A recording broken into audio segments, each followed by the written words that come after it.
Hello students, welcome to ലേണിനോ. അപ്പോൾ നമ്മൾ വേവ് ഒപ്റ്റിക്സിൻ്റെ ഒരു വീഡിയോ ചെയ്തിരുന്നു കഴിഞ്ഞ ക്ലാസ്സിൽ. അത് കാണാത്തവരുണ്ടെങ്കിൽ അത് കണ്ടതിന് ശേഷം മാത്രം ഈ ക്ലാസ് കാണുക. അപ്പോൾ അതിൻ്റെ കണ്ടിന്യൂഷനാണ് ഇന്ന് നമ്മൾ എടുക്കുന്നത്, വേവ് ഒപ്റ്റിക്സിൻ്റെ. ഓക്കെ, അപ്പോൾ ഇന്ന് നമ്മൾ എടുക്കുന്നത് പോളറൈസേഷൻ എന്താണെന്ന് നോക്കുക ആദ്യം. Okay, what is polarisation? The phenomena of restricting of electric vectors of light into single direction is called polarization. Light നമുക്കറിയാം ഡിഫറെൻറ്റ് പാത്തിൽ ഇങ്ങനെ പോകും. അപ്പോൾ അതിന് ഒരു സിംഗിൾ ഡയറക്ഷനിലോട്ട് ആക്കുന്നതിന് നമ്മൾ പറയുന്നതാണ് polarization. Ordinary light has electric vectors in all possible direction in a plane perpendicular to the direction of propagation of light. Ordinary ലൈറ്റിൻ്റെ കാര്യം പറയുകയാണെങ്കിൽ എല്ലാ ഡയറക്ഷനിലോട്ടും പോകും. When ordinary light is passed through a tourmaline, calcite or quartz crystal, the transmitted light have electric vectors in a particular direction parallel to the axis of crystal. This light is plane polarized light. Okay, a plane containing the vibration of polarized light is called plane of vibration. A plane perpendicular to the plane of vibration is called plane of polarization. A plane containing the vibration of polarized light is called plane of vibration. A plane perpendicular to the plane of vibration is called plane of polarization. Polarization can take place only in transverse wave. അപ്പോൾ polarization നടക്കണമെങ്കിൽ ട്രാൻസ്വേഴ്സ് വേവ്സിൽ മാത്രമാണ് possible ഉള്ളൂ. Okay, അതാണ് polarization. Next Brewster's law, very important. What is that? When unpolarized light is incident at an angle of polarization IP, angle of polarization നമ്മൾ denote ചെയ്യുന്നത് small IP ആണ്, on the interface separating air from a medium of refractive index mu, then reflected light become fully polarized. അതായത് ഇപ്പോൾ ഒരു medium ഉണ്ട്, എയറിൽ നിന്ന് വേറൊരു മീഡിയത്തിലോട്ട് ലൈറ്റ് പോവുകയാണ്.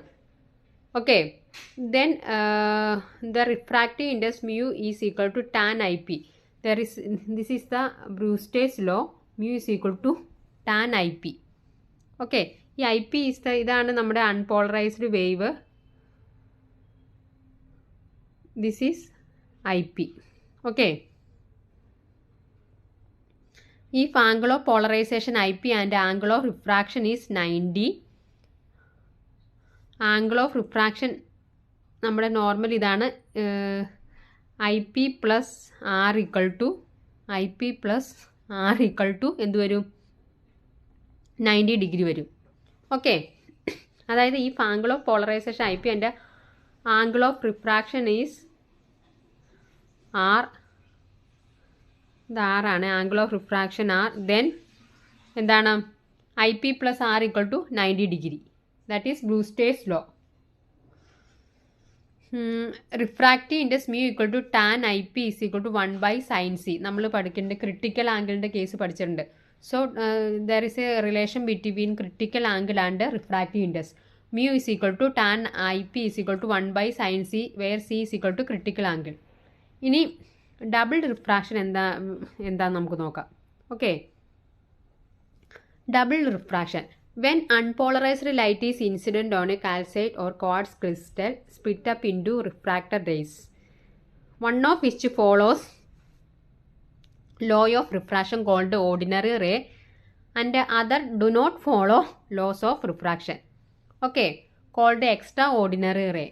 This phenomenon is called double refraction. അതായത് റിഫ്രാക്ഷൻ നടക്കുമ്പോൾ രണ്ട് രീതിയിൽ നടക്കും. ഒന്ന് ഓർഡിനറി റേ, മറ്റേതെന്താണ്? Extraordinary ray. അപ്പോൾ അങ്ങനെ ഡബിൾ റിഫ്രാക്ഷനിൽ ലോ ഓഫ് റിഫ്രാക്ഷൻ ഒബേ ചെയ്യുന്നതിന് നമ്മൾ ഓർഡിനറി റേ എന്നും അല്ലാത്തതിനെ നമ്മൾ എക്സ്ട്രാ ഓർഡിനറി റേ എന്നും പറയും. ഓർഡിനറി റേനെ O റേ എന്നും എക്സ്ട്രാ ഓർഡിനറിനെ E റേ എന്നും പറയും. Okay, that is double refraction.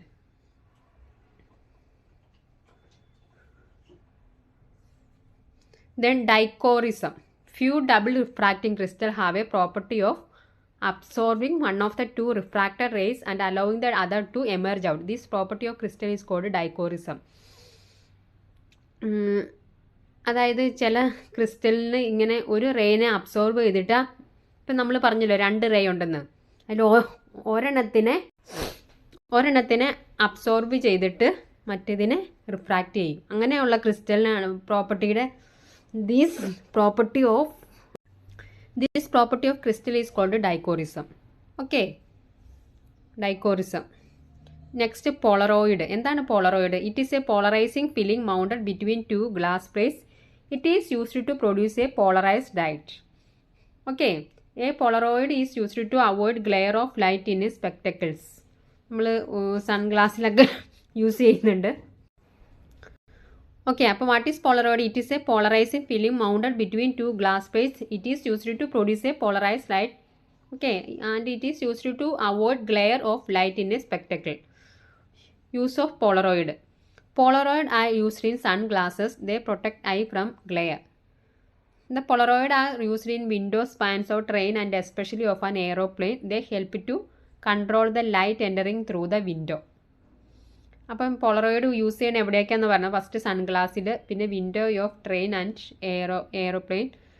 The picture taken by a stereoscopic camera when seen with the help of polarized spectacle create a three-dimensional effect. The windshield of an automobile is made of Polaroid. Such a windshield protects the eye of the driver of the automobile from the dazzling light of the approaching vehicle. Okay. അപ്പോൾ നമ്മൾ മെയിനായിട്ട് പോളറോയിഡിൻ്റെ use പറഞ്ഞത് സൺഗ്ലാസ്സിൽ, window of aeroplane and train, പിന്നെ stereoscopic ക്യാമറയിൽ ഒക്കെ use ചെയ്യുന്നുണ്ട്. അപ്പോൾ നമ്മൾ ഇന്ന് പഠിച്ചത് എന്തൊക്കെയാണ്? പോളറൈസേഷൻ എന്താണെന്ന് പഠിച്ചു, ഡിഫ്രാക്ഷൻ എന്താണ്, ഡൈക്കോറിസം, അങ്ങനെ കുറച്ച് കാര്യങ്ങൾ പഠിച്ചു. ഇനി നമ്മൾ ഇപ്പോൾ വേവ് ഓപ്റ്റിക്സിൻ്റെ ഓൾമോസ്റ്റ് തിയറി കംപ്ലീറ്റ് ആയി.